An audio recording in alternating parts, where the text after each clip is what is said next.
Ciao Giovanni, buongiorno. How are you? Ciao, I'm good. I'm fine actually, and thanks so much for this opportunity. It's great. I'm happy that today we're here to talk about your book, which was published by Routledge in November, right? Yeah, correct. Psychology as Ethics, Reading Jung with Kant, Nietzsche and Aristotle. But let's start from the basic. Who is Giovanni Colacicchi? Well, that's a very psychoanalytic question, but more simply, I'm half English and half Italian, and I teach in high school. I've worked as a researcher at the University of Essex, where I worked on a research project on Jung's ethics that then I developed into this book. I essentially consider myself a teacher and an independent scholar who tries to keep a free mind about all things related to philosophy and psychoanalysis. You're very interested in Carl Gustav Jung and his work. Who is Carl Gustav Jung? Well, for me, he is as a person who studied philosophy at university. When I started reading Jung, I found him to be like an earthquake in terms of the concepts that he deployed and how he was able to resuscitate my passion for moral philosophy. That I developed reading the Greeks and Kant and Nietzsche, and in a way that I'd never encountered before. And essentially, I find him to be I read him as a moral philosopher. Obviously, he's also a clinician, but the way that he goes into the psyche and the tools that he uses are so unique and new, or that that for me, he should be read. Unfortunately, is not read, as you know, by philosophers, but he should be read outside the boundaries of psychoanalysis. And it's a shame that not always this is the case. Why is Jung important in the 21st century? Well, we as you yourself in your work have shown that we live in a very fragmented society, and Jung's perhaps even naive hope that it is possible to restore meaning in a very meaningless world and horizon. Is still, I think, very relevant today. In particular, I think that his greatest legacy, that obviously, in my opinion, is his approach to dreams. But in general, the idea that the individual can shape a meaningful and of course, ethical life.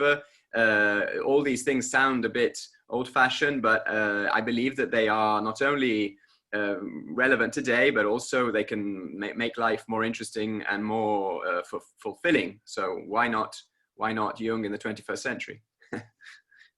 I'm very happy to have you here today because of many reasons, but especially three.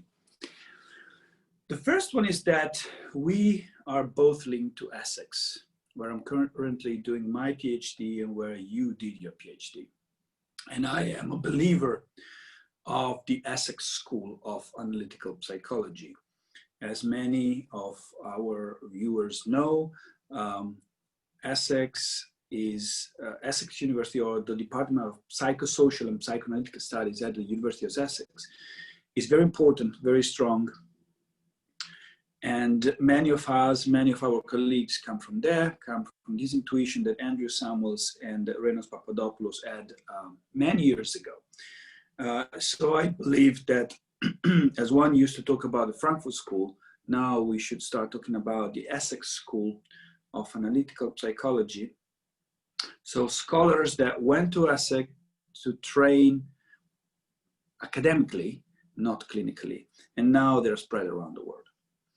The second reason is that because of our age, I consider us, Monica Lucci, Elisabetta Iberni, Francesco Fiorentino Polipo, and so many others, the neo-Jungians. So this generation, that is the third generation of Jungians, that is now the task to take analytical psychology and look at the future. After Jung, we had what I call the orthodox Jungians, the Zurich school, then the post-Jungians, and my dear Andrew underlined, and now the neo-Jungians are those that really can look at the future and look at Jung beyond his own shadow, and also integrate analytical psychology with other schools of psychoanalysis, but especially beyond psychoanalysis. This is so important. And the neo-Jungians, I believe, have the duty to bring back analytical psychology at the core of psychoanalysis, not as a branch, a niche next to psychoanalysis, but as equals and mutually influential. The third point is our nationality. I find that there are many, many, many Italian young scholars. I call it the Italian nouvelle vague of analytical psychology. There are so many Italians that are writing and are very good. A part of the ones I mentioned, there is also Giaccardi and so many. How was your experience at Essex? Who was your PhD supervisor? I worked with Roderick Mayne, who is a column of the department, as you know, and he has supervised so many students, and he's been a great inspiration for many of us with his calm and balanced approach. We were able. I felt completely free to express my ideas and discuss them with him, of course, sometimes disagreeing, but it was, as you know, unfortunately in Italy, sometimes the academic world doesn't so often push for an open or exchange of ideas, and so at Essex there's this really interesting area of intersection. And also on my supervisory board I had Renos, that you mentioned, Papadopoulos, and Matt Fitch, who's more into the cultural, historical dimension of psychoanalysis. He's our, in terms of Essex, our Shamdasani. And so I had this very interesting dialogue with these three very different figures. And of course, Renos being a clinician, he tried to give me his more clinical side, and Roderick, a great an expert on Jung, and Matt more on the psychoanalytic and psychosocial side. So yeah, there's a really great place to work, as you mentioned. And I totally agree with you that the neo-Jungians, as you interestingly call us, if we want to continue keeping Jung relevant, we have to work from other disciplines, as you do very, very well with sociology, and with religious studies, psychoanalysis, Freudian psychoanalysis, others have been doing, and obviously Samuels was the first to do, or one of the most famous to do. And yes, I think anthropology. So yeah, there's no Jung, but if you only know Jung, you don't know Jung. So you have to expand.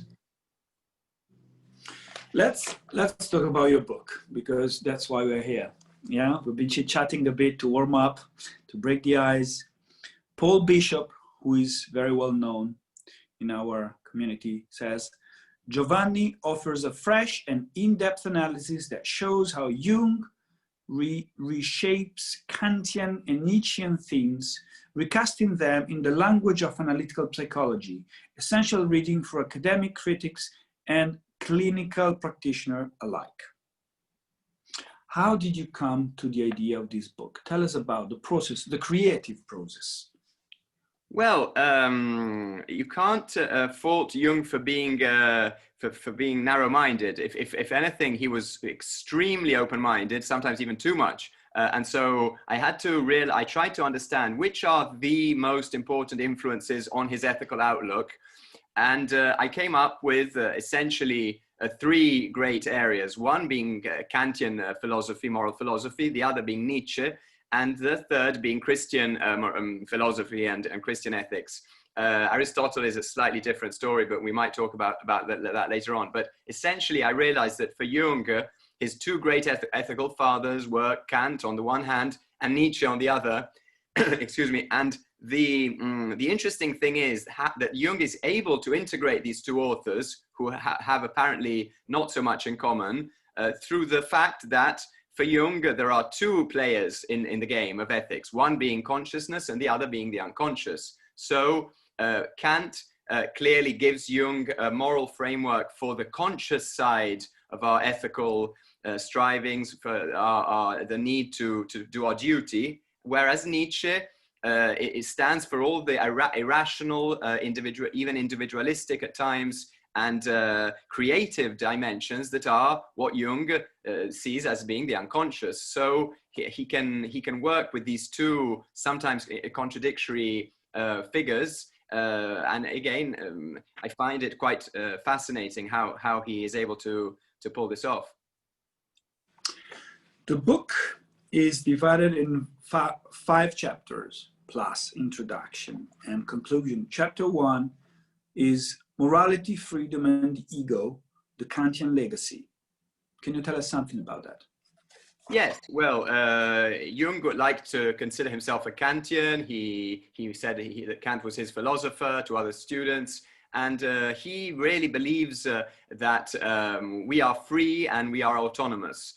This is the great lesson that Kant teaches Jung. Obviously, we are not completely free. There are external and internal aspects of our psychic life and of our life in general that we're just born into. But it's thanks to Kant's idea of transcendental freedom and of the foundation of moral philosophy through freedom and self-legislation that Jung is able to say, okay, the ego is free from the self, so we don't need to be engulfed by this ego that sometimes emerges even in scary ways, but we have an ego that can be strong and free and can relate to the unconscious contents and integrate them. So that is the main lesson that Kant, the Enlightenment, Kant teaches Jung, and also this. I think the sense of respect that Jung has for his patients, the idea that a patient must be treated as equal, is a very Kantian side of him. So yes, those are the main Kantian sides of Jung. Obviously, we have to keep in mind that to do your duty in a psychoanalytic context is much more complicated because there's a lot of things that we are not aware of. But interestingly, I found that even Kant admits that. So there's even in Kant, there is not a naive idea of a transparency of the self, or I should say more specifically of the ego. Sometimes Kant admits we don't really know what the motivation is for an action, and there could be some darker sides that we're not aware of. So there's really a strong convergence there, and so that is the Kantian Jung. You're not a practitioner, maybe not yet, but you're a teacher. Do you really believe, according to your studies, that patient and analyst are equal? Well, I think about that a lot, and that was one of the great motivations of my work, was trying to understand if it's possible to envisage a free dialectical process, as Jung calls it. I always think that we have to be careful, and that it's there's inevitably going to be a symmetry in the process. But at least in an ideal scenario, the analyst learns from the patient as much as the patient learns from the analyst. And that said, I think that in terms of the ethical function, or even ethical transference, as I call it in my book, it's possible that the patient can learn a certain way of being an ethical person from the analyst himself. So we have to be very careful there to avoid the loss of autonomy or an excessive amount of projections or introjections of the analytic figure, of the analyst's figure, I mean. So your question is I still haven't really found an answer to it, but I'm trying to think about it more in my current work, in fact. I don't think, at least at the beginning, that the patient and the analyst are equal. But I think that analysis, the analytical process, is an opportunity to become equal. Because when a patient knocks at the door of an analyst, he or she is in true deep pain. Yeah. And there cannot be parità in Italian. Yeah. Yeah. But my fantasy is that a good analysis is the development. Individuation actually is the development of a new way of integrity, to have integrity for yourself, and this also leads to being equal. And perhaps the end of the analysis is really when the two are equal. But it's just a proposal, a fantasy. What is the ethical function you just mentioned? Well, the ethical function is a lot of things. For example, realizing that you should, in theory, develop your potential. So for Jung, there's a strange paradox where Jung says, become what you want, but in fact, become what you are. So yeah, he really wants the patient to start on this journey of individuation. And so the ethical function is when, for Jung at least, we are not so much in defect towards a moral code, an external, I mean collective moral code, but we feel a duty towards ourselves. So if we realize that there's an issue that's not resolved in our life, or that we realize that we are projecting contents, positive or negative, on other people, or we realize that we aren't giving back enough of what we have been given in our life, then all that I think goes under the name of ethical function in Jung. And again, extremely relevant, I think, for today's world. The idea, for example, that we live in a collective, we are not identical with the collective, but we have collective duties. And again, that's the Kantian Jung that reappears. I find very interesting that you put together Kant and Nietzsche. I always, when I think of Kant, I always remember the studies of Il bello e il sublime, I don't know if the right translation in English is the beautiful and the sublime, but the distinction he makes of this, and really psychoanalysis is a journey through the sublime, with all its opposite, more than beauty. Beauty is flat. But the other thing is that I remember my aesthetic professor, Professor Diodato at University in Milan. He always told us this fascinating image of Kant being in his town or university town, which is now Russia, Kaliningrad, as it's called now, and not moving. He was very, very informed. He had all the books he needed, all the new books, and he was in conversation with the intellectual of his time. And of course, being that region so important for the development of modern thoughts and philosophy. And Nietzsche, a little bit of the opposite. Kant as an introverted, Nietzsche as an extroverted, so extroverted that he got mad, actually. And with his travels, especially his time in Engadine, and always trying to heal himself or self-heal himself. Why Nietzsche? In chapter 2, you write about ethics, health, it's very interesting about Nietzsche, and the self, the Nietzschean legacy. Well, Jung was definitely obsessed by the figure of Nietzsche. It's been studied by many scholars, and this is slightly suspicious when someone is is too critical about another author, you can always realize that as other, for example, Lucy Huskinson has shown, Jung projected a lot of his own life onto Nietzsche, and he was terrified of being that eccentric kind of weird guy that he clearly thought that Nietzsche was on a personal level. In terms of ideas, I think that Jung takes from Nietzsche this notion of that we have to really create ourselves, and that this notion that we have to create ourselves, and that the individual ethics that derives from that is not an easy task. It's not that if I have to create my own ethical code, it's an easy thing to do. It's not at all easy. It would be, in a sense, much easier to just follow an external moral code. That's possibly one of the reasons why Nietzsche went mad, that he was trying to build something completely new. And Jung believed that Nietzsche was, that his ideas had made him, in a sense, mad, because he wasn't able to distinguish the ego, in other words, consciousness, from the self, which is the conscious and unconscious and mostly unconscious dimensions of what we are. So in a sense, Jung positions himself as Nietzsche's therapist, in a questionable way, obviously. And that said, he has great admiration for some of his ideas.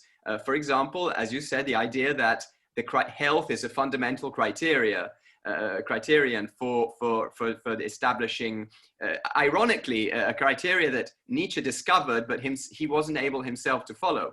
But in a sense, when, for example, Jung comments the Zarathustra, he says that Nietzsche really is the beginner of a new ethics, of a new morality. This idea that we must be respectful towards what we are, of our individuality, this idea of, again, becoming what you are, that Nietzsche quotes very often from Pindarus.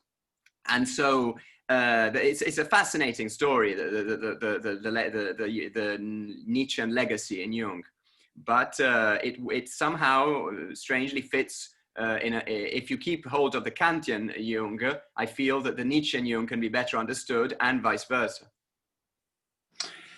Very interesting, the fact that Jung projected on Nietzsche, well, was very attracted by Nietzsche's grandiosity, Nietzsche's megalomanic attitude. Indeed.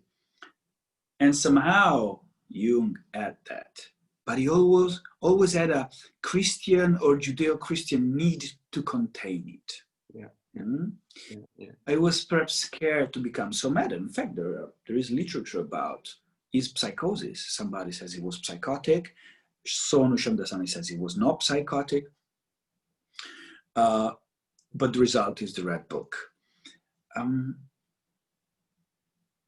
have a question that, let's talk about it. It's something that I'm working on and we're thinking of. The pillars of our society, of our culture, especially those that come from the 18th century, Romanticism, and the important philosopher of the 18th century, 19th century, are mainly sick person. Nietzsche, Kierkegaard, Camus, just to name a few.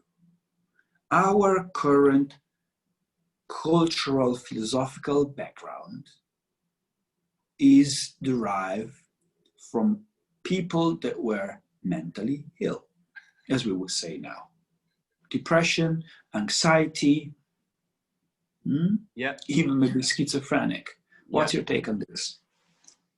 Well, it's I think the separation. I realize I'm giving a very easy answer, but it's too easy. But the separation of nature and culture has some side effects. Luckily, Nietzsche. Sorry, that's a lapsus. Luckily, Jung was someone even called him a lusty peasant. But I mean, he was very connected with nature. And that, in a sense, maybe saved him. I believe that many other intellectuals and artists that you mentioned, I mean, one could add again Kafka, or I mean, or even in the literary world, as you say, could be classified as mentally insane. So yeah, we can look also at the female side with Amelia Rosselli, Simone de Beauvoir, well, not Simone de Beauvoir, less, no, obviously Simone de Beauvoir not, but more Sylvia Plath, Emily Dickinson, and Virginia Woolf. Virginia Woolf. Virginia Woolf, yeah. Absolutely. It's a list of problematic people in terms of mental health. You're absolutely right.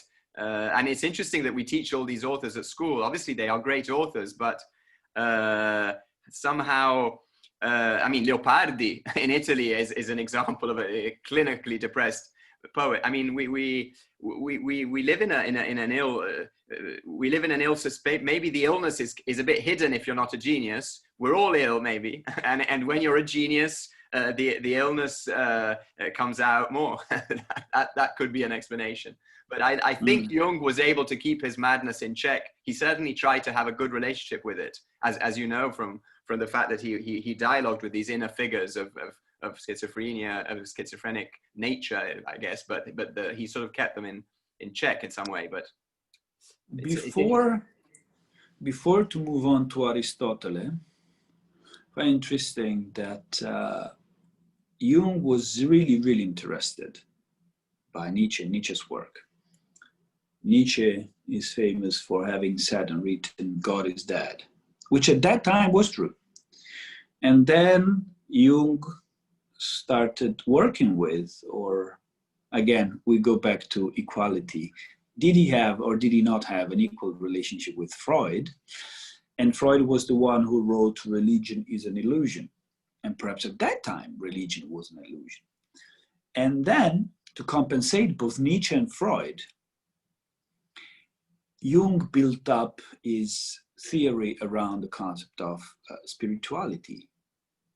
Religion is very important. What is your take on this?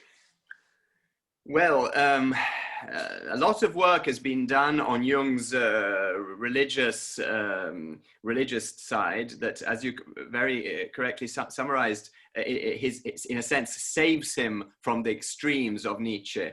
And the Christian side of Jung, it's difficult to unpack because we don't. I mean, I don't like to see Jung seen as a Christian analyst, because what he does, Jung, is works independently from a specific faith. Indeed, it's true that he is imbued in a Christian atmosphere, and his father was a pastor, and like Nietzsche's father, in fact. And Jung is so Christian that everything he says can in a sense be read as Christian. For example, the respect for the self can be read as the respect for God. The individuation can be read as salvation. So, you can see a lot of Christian themes in his work. I was fascinated by the theme of evil. Clearly, Jung does believe in evil, but he doesn't believe, he believes in evil even more than the Christians do, or at least than some Christians do, because he is critical of the privatio boni theory, where evil is just seen as a diminishment of goodness. So he really wants to Christian thinkers to be consequential. So, okay, if evil does exist, what are we to do with it? And then there's this great notion of the shadow, the archetype of the shadow in Jung, that I see as clearly derived from the Christian notion of sin, and that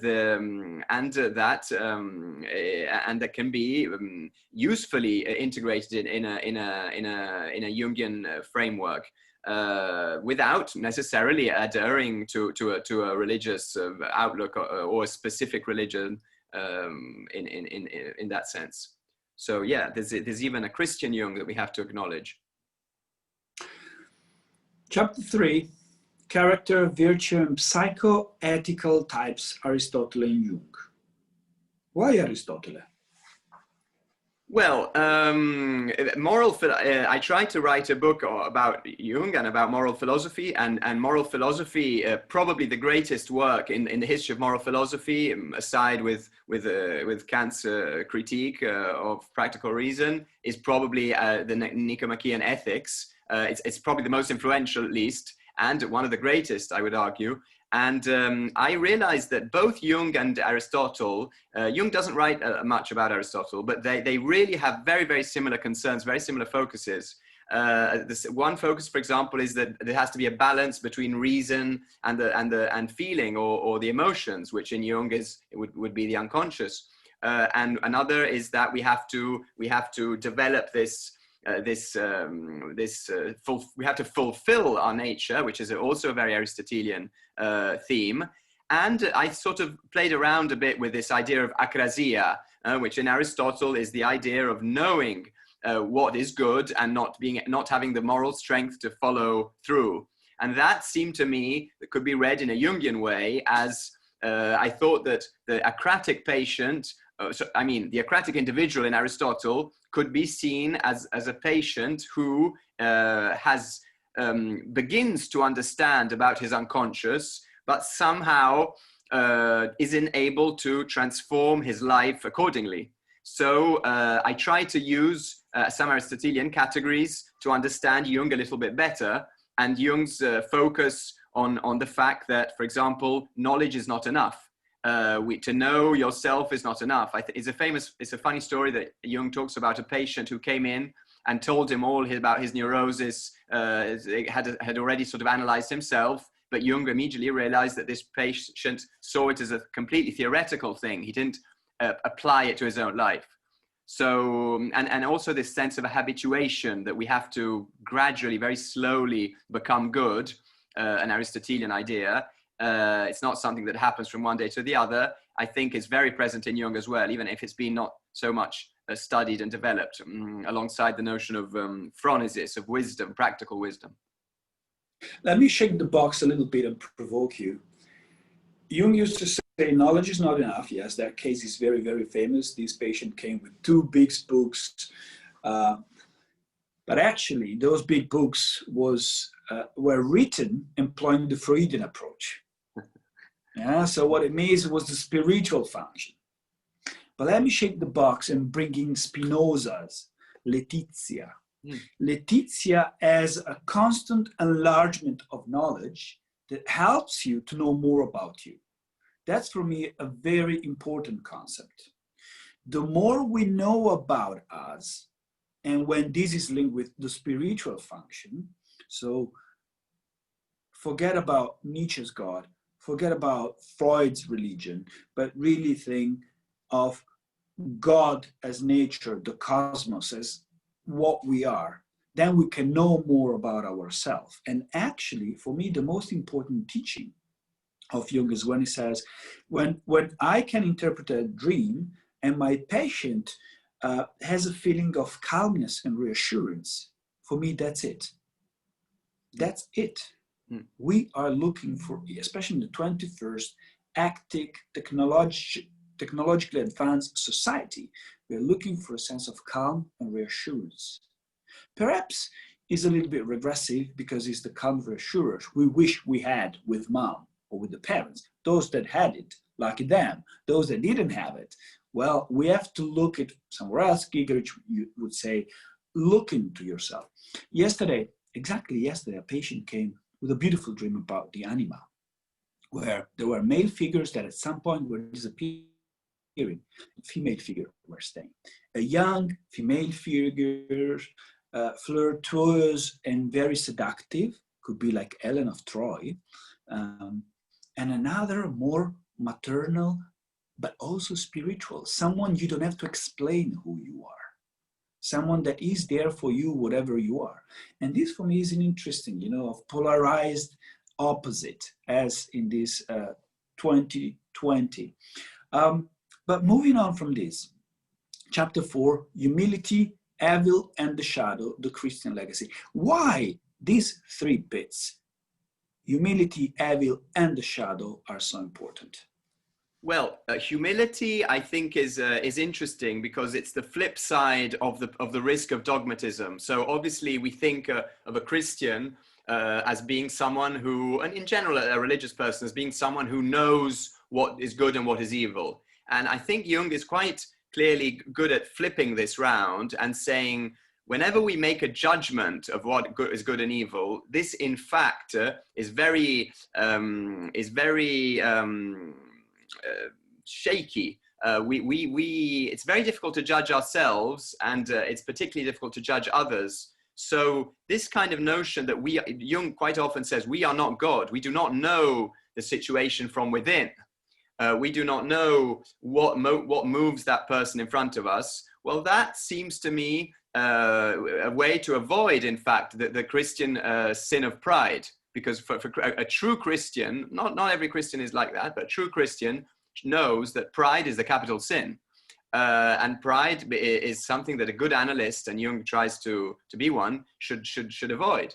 So I'm not advocating for a totally, I'm not saying that Jungian psychology is Christian ethics, but there is a strand of Christian ethics that can reinforce that sense of humility. And again, with reference to Nietzsche, for example, Jung was worried that Nietzsche had identified with the same God that he had claimed to be dead.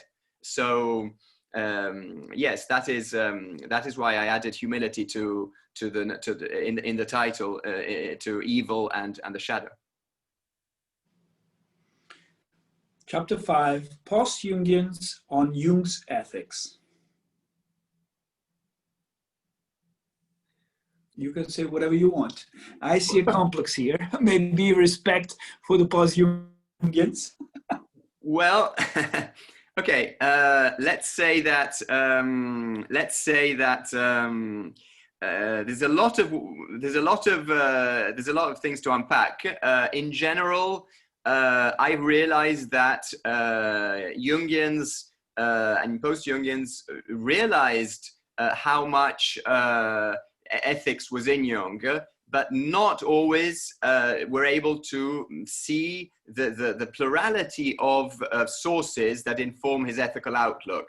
So we find, for example, someone like Hillman, who I greatly admire and adore reading, but who clearly is a more Nietzschean kind of Jung. We find other authors, for example, like David Tacey, who has criticized Hillman in many ways correctly as well, who, for example, seems to me a bit too much close to the Kantian Jung.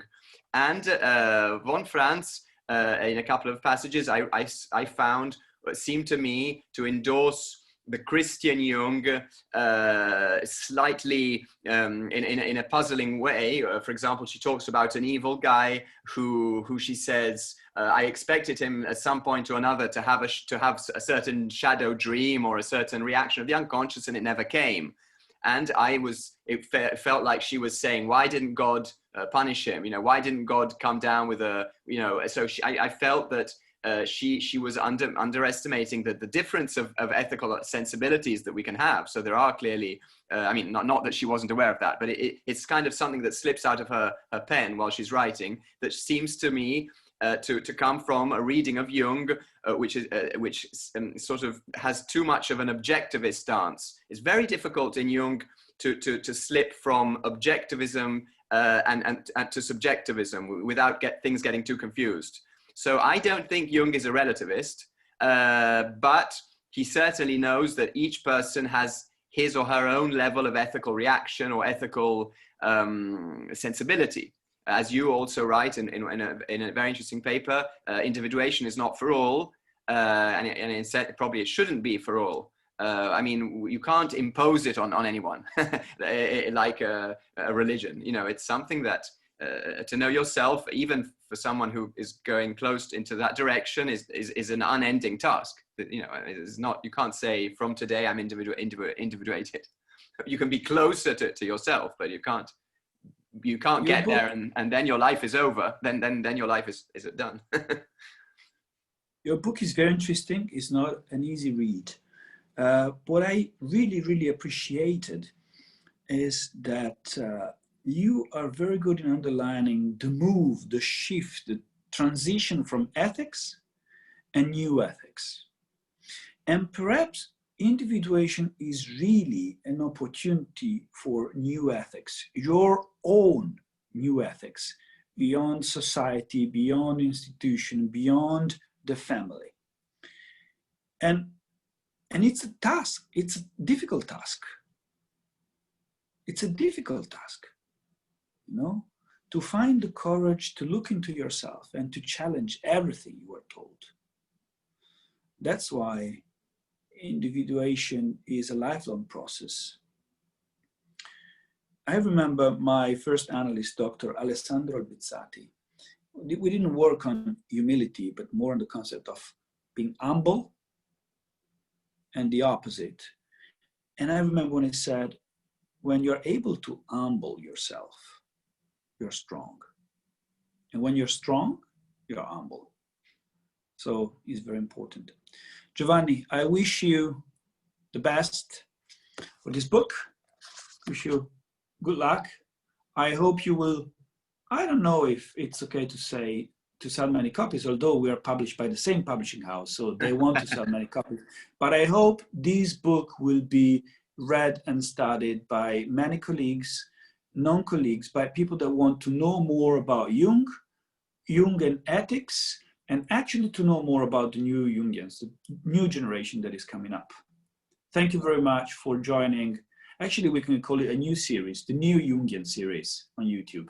Well, it was great talking to you, and thanks so much for this. And I'm touched, slightly touched by the fact that an analyst takes so much interest in a more slightly theoretical work, because that was really possibly my main goal, was to sort of establish a bridge from the more theoretical to the more practical side. And thanks to your enthusiasm, it seems like we're getting somewhere. So really, thanks so much, Stefano. Thank you. Ciao.